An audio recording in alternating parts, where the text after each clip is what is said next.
Assuming a loan and buying real estate. I just got back from a real estate investing conference with multi-millionaire real estate investors, well above my pay grade at this point in time.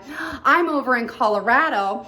However, I have never tried assuming a loan from the current home buyer or home seller.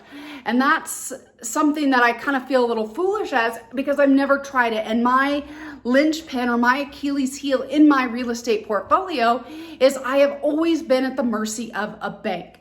And right now I can add about $1 million of real estate to my portfolio a year.